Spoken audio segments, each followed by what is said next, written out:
sa gibati ni Jesus in the last moment sa iyahang pagpasan sa krus.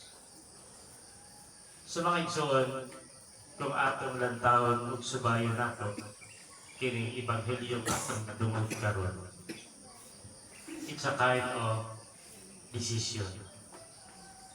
Nga ang desisyon di ay maugyoy maghatod ka nato. Maghatod ka nato sa sangputanan sumala sa atong desisyon. Even though we know, alam nato kabalo kita, kailang kita. Pero naay mga panahon nga atong ginatuyo diha sa paglihis ang atong pag-ila. Ang atong pagdesisyon diha sa pagsupa.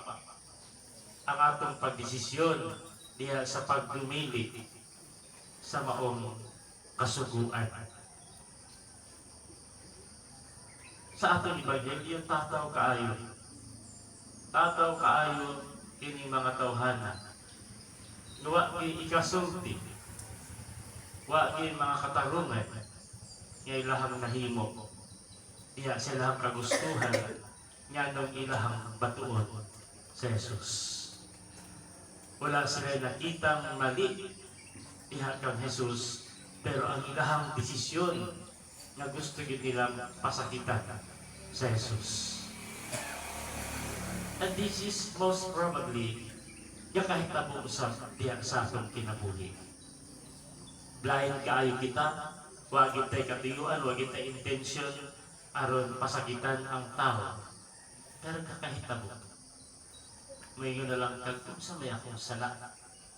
What I have done wrong? Saan ba ako nagkulang? I did my best, but my best I did my best, but my best is not good enough.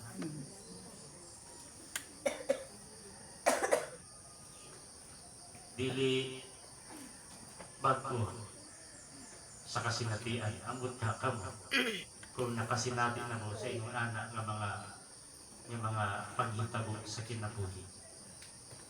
Naagi mga tao nga mupili sila without reflecting the action they have done. Basta kay mugawas lang yun sa ilahang hunahuna yung maugit ni. Maugit niya ang iyang gustong mahitabo nato. Maunang ingunaan na lang ang akong gibatikon karon. But the fact is that was not the intention. Ako man siguro na post, no? Nga